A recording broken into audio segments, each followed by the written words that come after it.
off of Test of Study Hall. Tonight we're going to be doing SAT reading passages, and we're going to be going over question types. This is the second part of a two-part series. There's 6 question types. We did the first 3 last week. We're going to do the second 3 this week. If you missed the first 3, that's okay. These sessions, they work fine out of order, but you will want to go back and review the other 3. You can do that at testiv.com at any time. With this 3, which are also up there at testiv.com. Studyhall.testiv.com runs every Monday, 9 p.m. Eastern, 6 p.m. Pacific. You're welcome to come. You're welcome to tell anybody you want to come. My name is The Real Tom Rose. I'm one of Testiv's co-founders. I'm also a professional teacher. I have been for 12 years, and I'm a professional writer. So I spent some time creating not only passages for SAT prep, but also doing persuasive writing just in business to try to achieve objectives. So that's where I get my authority for giving you guys advice on SAT reading. Let's talk a little bit about the passages in general. First of all, when it comes to reading questions, passages are 72% of all reading questions. So when it comes to doing better at reading on the SAT, passages are really where it's at. A lot of people tend to, I think, over-focus on vocab, which is the other 28%. But the passages are really the majority. Obviously, they're 3/4 of the questions on the test. So they're very important. Passages are, in my opinion, the second most difficult question type to improve on. So know what you're getting into before you really dive deep into passages. There are some things that you can do to improve, which is what we're going to be going over today. The first most, in my opinion, so question in the chat window, what is the first? My opinion, first most is vocab. Because it's such a long list of things that may or may not be on the test. So even if you're good at memorizing words, the chances you'll be able to memorize the exact word on your test is pretty low. So that's why vocab is so difficult to move the dial on. So how can you get better on, speaking of passages though, how can you get better on passages? 1, take notes as you read. We covered this in depth in the first part of our 3-part series. Really important for you to stay lucid and not get bored or zone out in the middle of these. So take notes as you go. 2, understand the question types. There are 6 question types in reading passages, and it really helps you to know what the 6 types are. So every time you're answering a question, you should always know what type it is.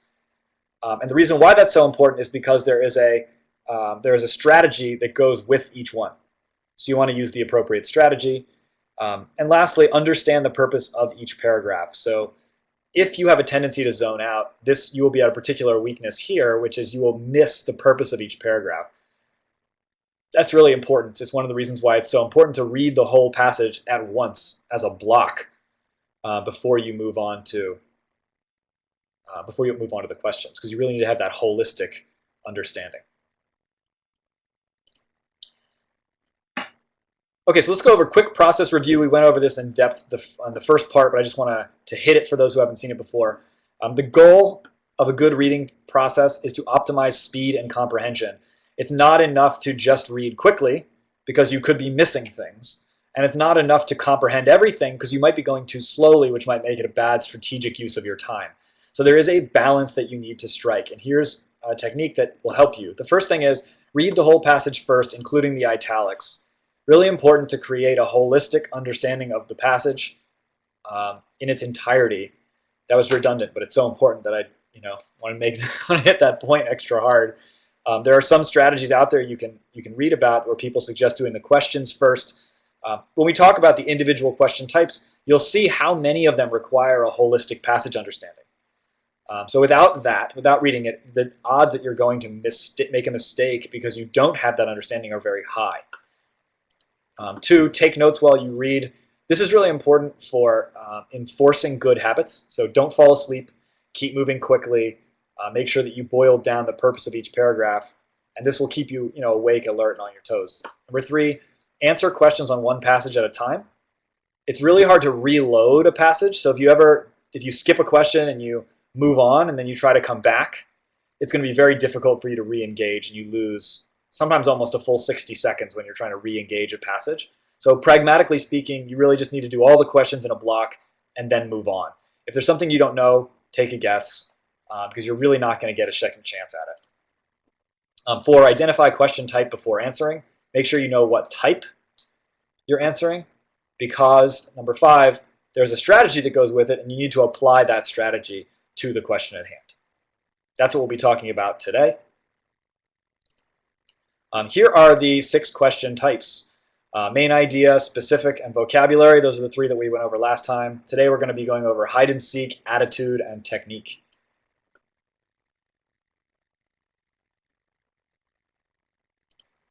So first of all, let's talk about technique. Technique questions, there's kind of 2 varieties. There's the easy to identify. I don't mean they're easy questions. I mean easy to identify technique questions, such as the rhetorical device primarily featured in this passage is. A rhetorical device, think of that as a synonym for technique. It's a type of technique. Or the author primarily uses which of the following to convey his point. So makes use of, for example, another kind of synonym for technique. Those are, I call those, quote, easy, mainly because they're not hard. These are the hard ones. Hard ones are difficult to identify because they look like specific questions. So take a look at these questions here. We did specific as a question type we studied last time. But here are a couple of questions that are categorized as technique questions. But notice how the citation, lines 63 to 66 with the quote in parentheses, makes them look as though they are a specific question. In fact, this feature, the citation and the quotes, that is the definitive characteristic of a specific question. But I'm saying this is not a specific question. So they're very difficult to identify. This one you can tell kind of because it says are best characterized as. But even that's a little ambiguous. Look at this one.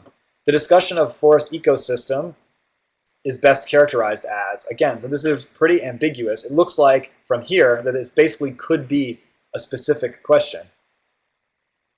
If it's not clear to you what I mean when I say these look like specific questions, you need to go back and read what a specific question is.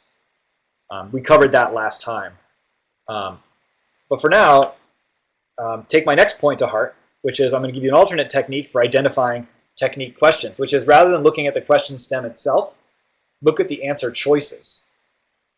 So here are sets of answer choices, answer choices are a really powerful way to identify technique questions and will always allow you to do that really quickly and easily. Here are some examples.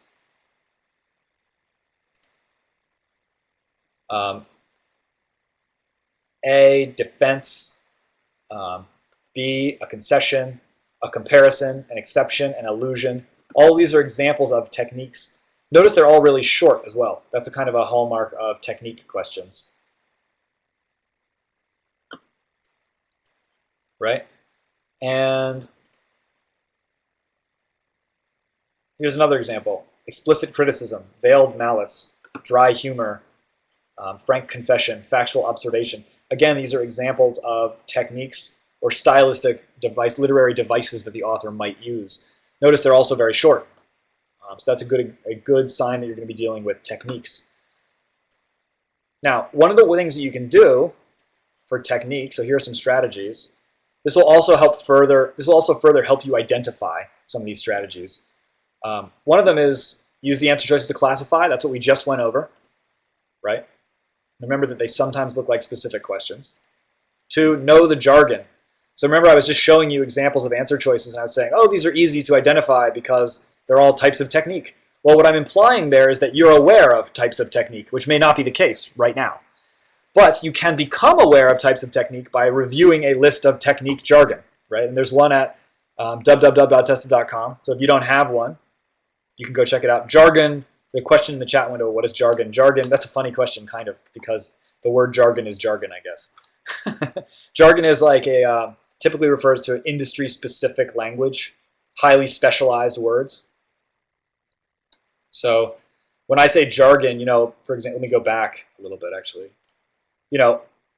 Allusion, I would say, this is jargon, right? I mean, people don't, it's not a word that you hear a lot. A concession, these are stylistic words that you'll recognize if you've studied literary techniques. If you haven't studied literary techniques, like colloquialism would be, another example. So if you study literary techniques, they'll jump out at you. But if you haven't, they just look like, complicated, weird words. So then one important thing is, know that jargon, and you can very quickly come up to speed on the jargon by reviewing a list of techniques. So you can get one at www.tested.com. Once you go over that list, now you'll know, not only will you know what those words mean, but when you're reviewing answer choices, technique questions will be very easy to spot because you'll recognize that all 5 of the choices, are on that jargon list. So if you have to go to testiv.com. Here, I'll get you the more specific link. I didn't want to put it in the recording because it might change, but I'll give it to you right now, which is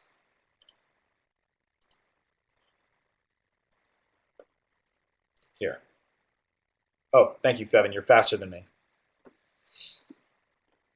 I did get beat. That's really embarrassing because I'm the one who made the URL. So, all right, Fevin, you're better than me. You can have my job. If you start putting together study halls, you can have my job. And lastly, have a holistic understanding of the passage. That's really important. We've covered that many times before, but for technique, sometimes the question will say, the passage tends to make use of what literary device? And it expects you to have the entire passage in mind for you to pick that technique out. So it'll be difficult for you to go back and figure it out because you'll have to just reread the whole passage. So take your notes.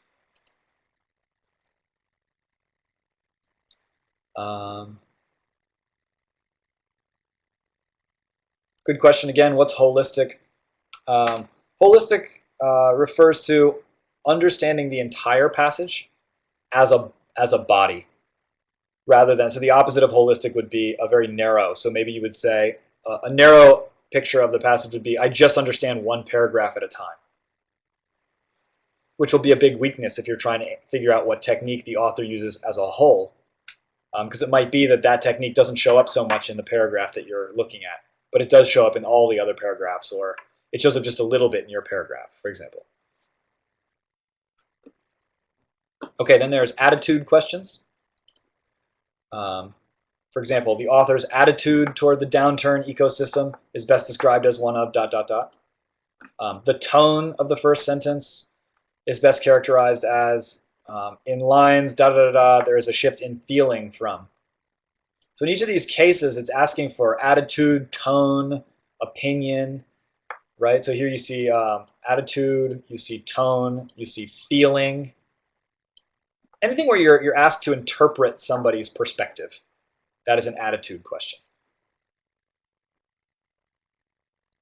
So Veda, this is a good counterexample, is when they ask for specific lines. Here you specifically do not want a holistic approach, right? You do want to interpret those lines in context, right? And the context is the holistic approach, but you do have the luxury of focusing more narrowly in that section.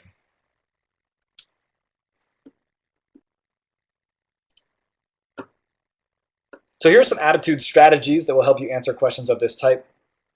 First, have that holistic understanding of the passage and take notes. Right? This creates the context, right, for the quote. When you interpret the quote, you want to just focus on the narrow part of the quote. 2, watch for extreme language. So it is the modifiers that set the tone of a passage. I'll give you an example of that here. For example, emphatic. Here's an emphatic tone. There's only one choice. You must go. Right? So you can just add, there's only one choice. That's a very extreme word. You must go. Must is very extreme. There's no choice. It's emphatic and pleading. Compare that to hesitant. Here's a hesitant tone. Well, there are many options. You should consider going. Notice that the content of both of these is the same. We talk about options and we talk about going. However, it's the extreme modifiers that are changing, right? Instead of only one, there's many. And instead of you have to go, you should consider going. So it's those modifiers that really change this tone drastically. So if you're just reading a paragraph, or if you're just reading a passage for, for the plot, what happens and when, you're going to miss the tone. So you should be watching and listening for this tone as you go through. And lastly, in our group of 3, we've got hide and seek questions.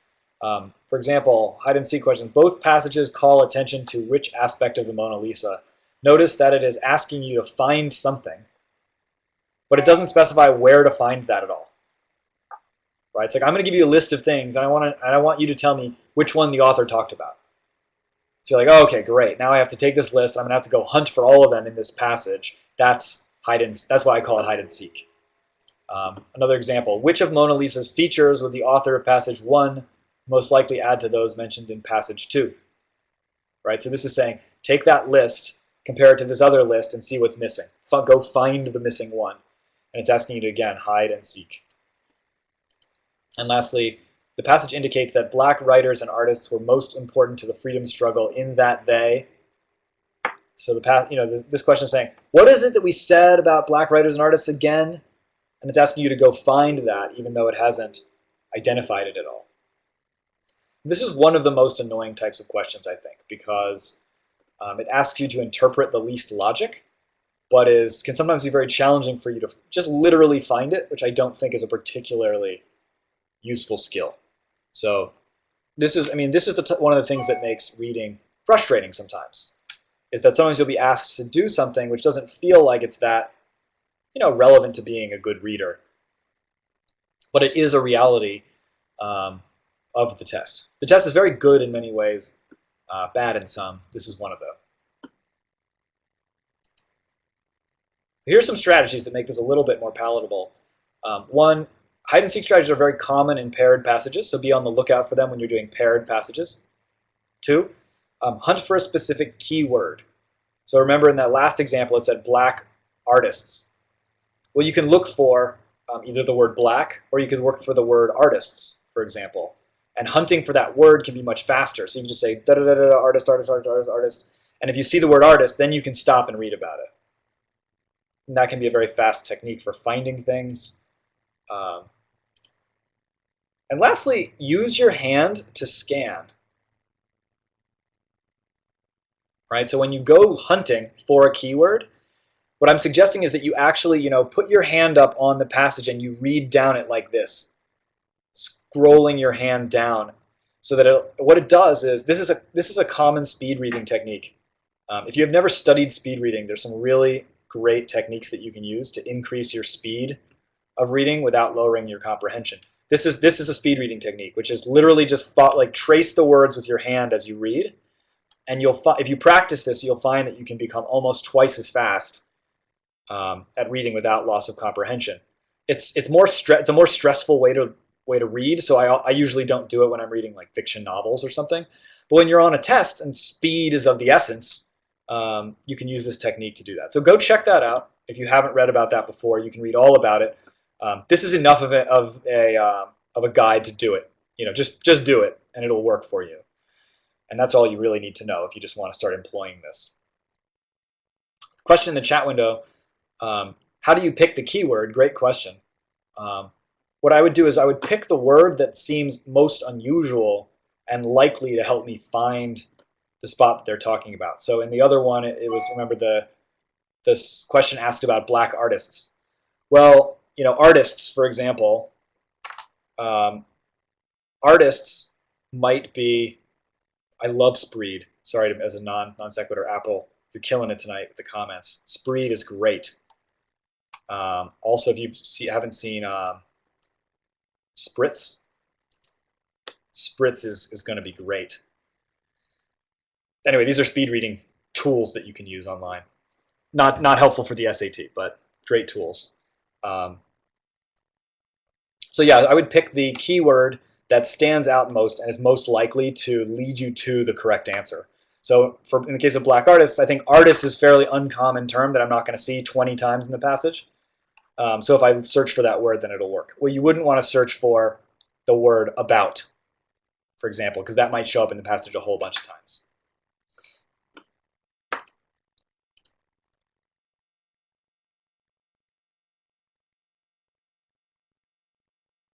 All right, so let's read and take some notes. Let's do some practice questions. Take 2 minutes and read this passage. I'll type the link in the chat window too.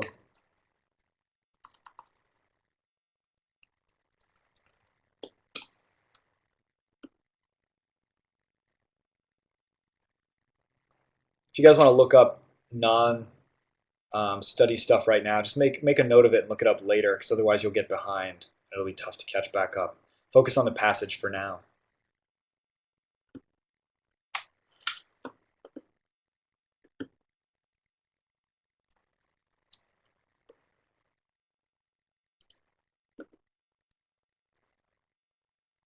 I'm also putting it up on the screen.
Okay, that's 2 minutes.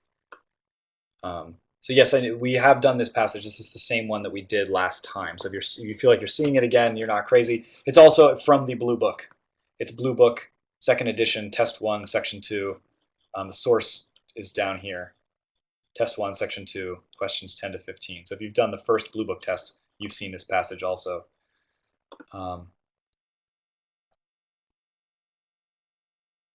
Okay, so you may want to open this up, if you don't have it already open in another tab, open it in another tab, because we're going to do questions from it. And you'll want to be able to read it still. So here's a question. When you have your answer, type it in the chat window, but do not send it in the chat window. So just type it, but don't press enter, so we can avoid spoilers.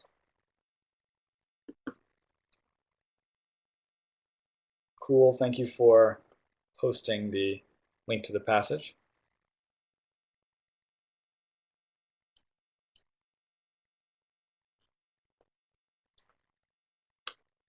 Okay, go ahead and send your answers in. What did you pick here?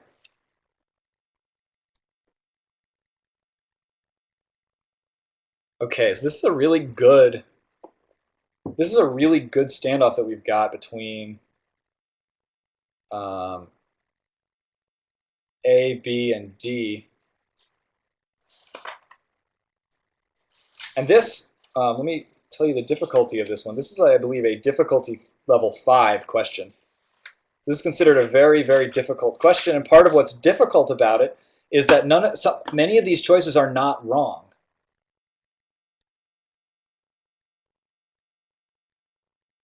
So the correct answer is B, as in boy. Broad generalizations. And part of what's interesting about this is that, so one of the ones that everybody's picking, D, personal anecdotes, there are personal anecdotes in here.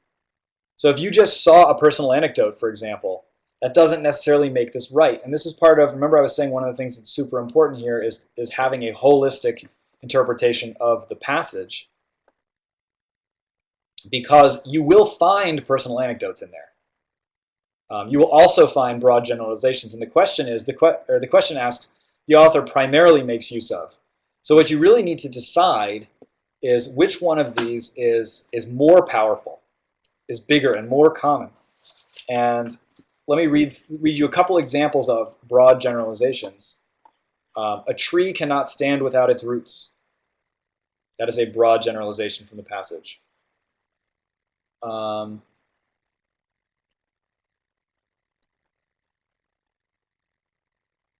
One can only steal a sleeping baby. Once awake, she will look for her parents. Broad generalization. Black Americans have managed to sustain links with the continent of their origin. Super broad, right? Talking about all black people, all black Americans. Again, for 300 years, black Americans have kept ties to Africa intact. Africans, broad generalization about Africans, Africans have reached to black people back in the Americas. And then this is where it becomes so dastardly. So I'm going to read to you some from the last paragraph. And I want you to note how the things that I'm reading sound like personal anecdotes. When we finally met in Africa and America, we were sometimes disappointed. Shadowy imaginings do not usually hold up in the light of real experience. We wondered if we hadn't been mistaken. If the kinship we could feel more than describe was really there, if the roots that had once bound us together had not already altered and died. What is the word that I keep reading that sounds like personal anecdote? Yeah, it's we.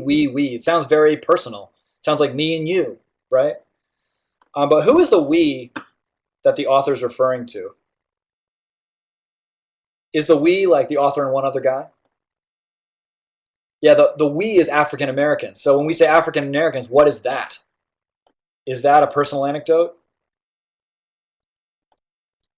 No, that's actually a broad generalization. So this is part of why this is such a difficult question. The author's using personal anecdote words, but if you have a holistic interpretation of the passage, right, if you've been reading the whole thing broadly, you can tell that when the author says we, that we is actually a generalization for all black Americans. So that's why the answer here is B. This is a really hard question. And you can see why that's so difficult.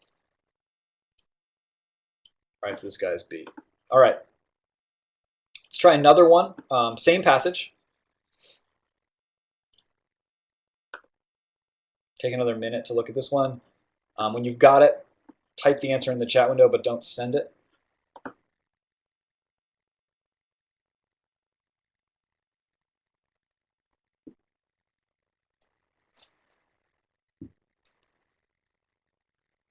And if you're looking at the passage in the link, the quote is the highlighted part.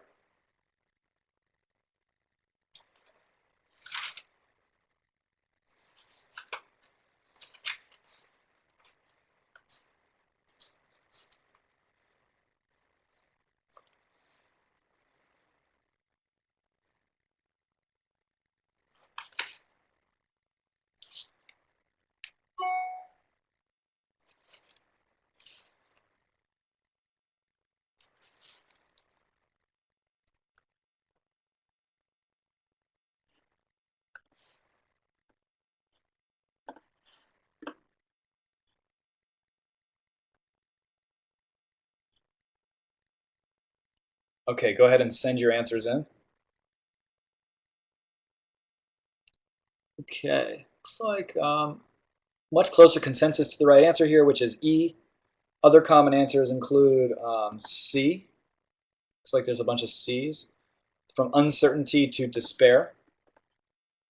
So let's compare uncertainty to despair with doubt to pride.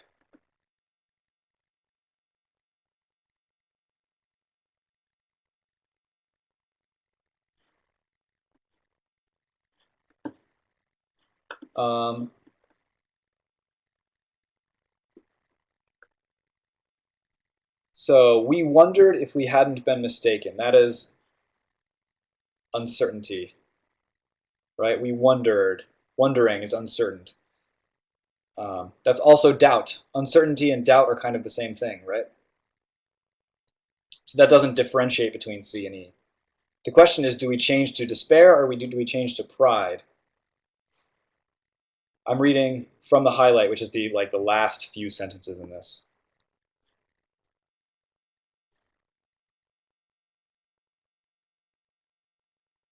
It says, Africa has left her mark on all of us. That doesn't sound like despair. When we have reached out to one another through literature, politics, music, and religion, whenever we've made contact, the world has taken note.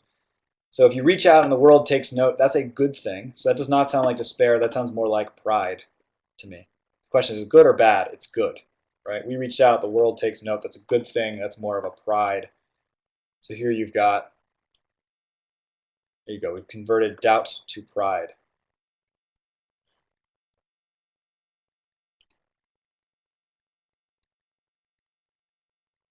All right. Another question. We've got a new passage here. This one's very short, so don't despair. You can take pride in this passage, at least in its length. I'll type it in the chat window too.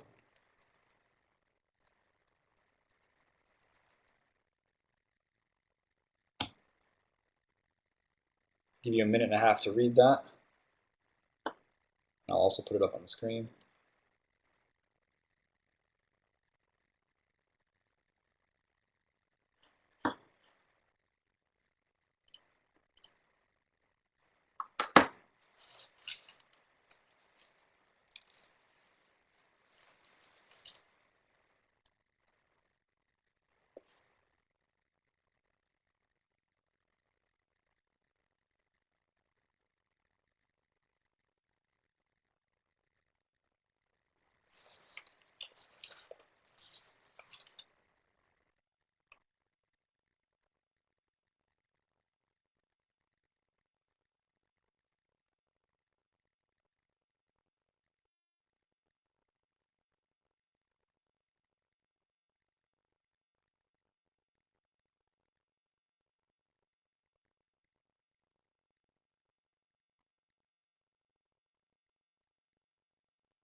Okay, that is a minute and a half.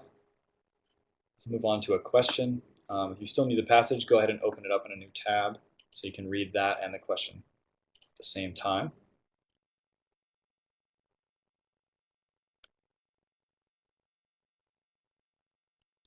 This is a hide and seek question.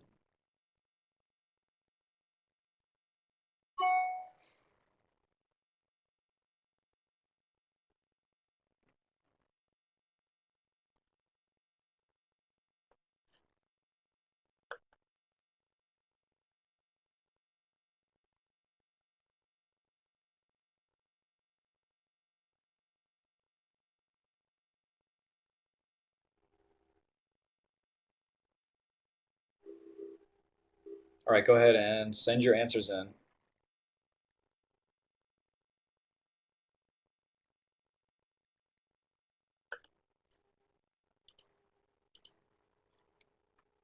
Okay, so the author of passage 2 would most likely criticize the author of passage 1-4. So for hide and seek, and one of the things that we want to have is a good understanding of the whole passage. So what is the author of passage 2 thinks that it's more like resource constraints that matter, right? So if the resource constraint person, the author of passage 2, what would the resource person use to criticize the author of passage 1? Passage 1 is saying we have plenty of space, everybody can fit in Texas.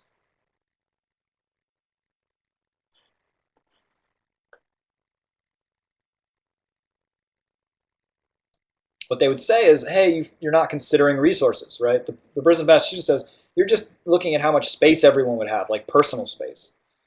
But that's actually not the right factor at all. The factor that matters is whether we can produce enough food, water, right, and raw materials for building stuff.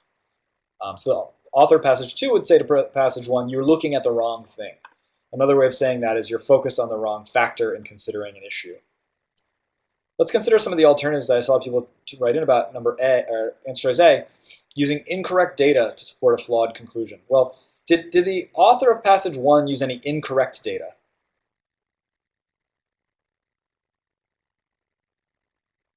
It's hard to know. I mean, the author of 2 doesn't say that any of the data is wrong. In fact, the author of passage 2 seems to corroborate the data that the author of passage 1 uses. The author of passage 2 says, yeah, basically says, yeah, the data is true, but you're looking at the wrong thing, right? So in a way, that's almost like it's like an unstated corroboration. But the point is, there's nothing that says the data is wrong, so you wouldn't want to pick A because it's not incorrect.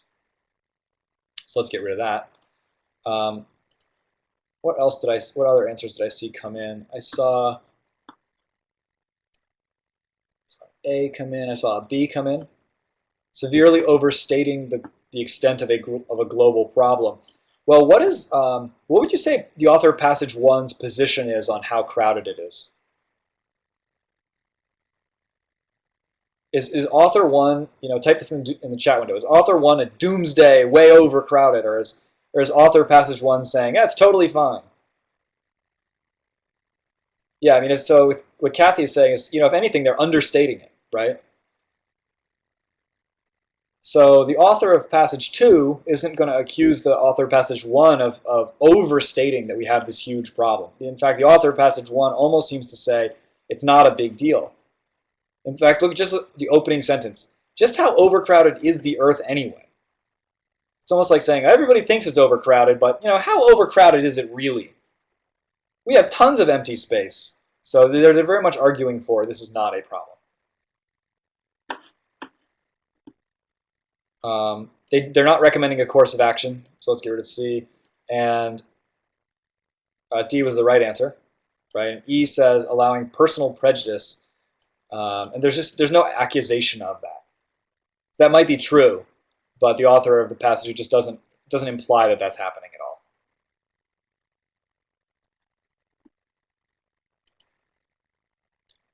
All right, if you want to see the others, so say you missed last class and you want to just see all 6 of the question types, or if you just want a place where you can look this stuff all up again, you can always go to tested.com/resources, which is going to take you to a bunch of written content, which is freely available, which covers not only this, but a bunch of other things too. It covers all of reading, all of writing. It covers a bunch of you are asking about vocab. It covers that. It also covers general SAT strategy, which is really great. You can get further practice by question type, including passages, by going to www.testiv.com, or you can work with a one-on-one 99 percentile scoring coach who will help you work through these issues. A bunch of people helped put this stuff together, so I'd like to acknowledge Miro, Kazakov, Jackson, Havid, Noel, David, Pikachu, Chippendale, Lee, the chemist, Akamondo, Shonak, the closer, Patel, Morel, Brazilla, Respi, David, Chubby Shorts, High Song, David, Charles Kitten Smuggler Reese, Abby the Saint Inglestead, Will the Institute Eaton, and Meg Smiles Butler. You've wasted another perfectly good 47 minutes in studyhall.tested.com every Monday, 9 p.m. Eastern, 6 p.m. Pacific. Thank you so much for coming. Please don't leave without filling out our polls.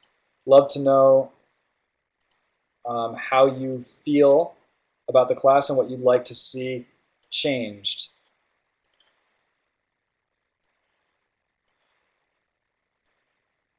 I also need requests for what content we should cover. So please send in some requests.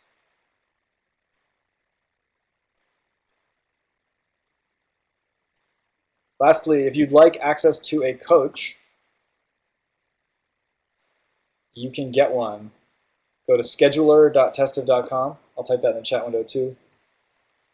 You can set up a 30-minute session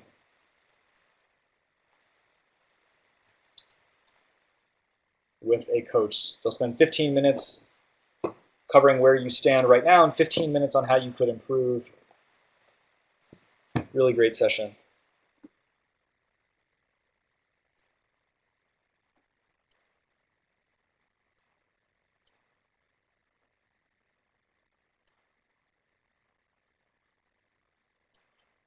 Thank you guys so much for coming. Hope to see you all next week. Don't forget to tip the bar staff.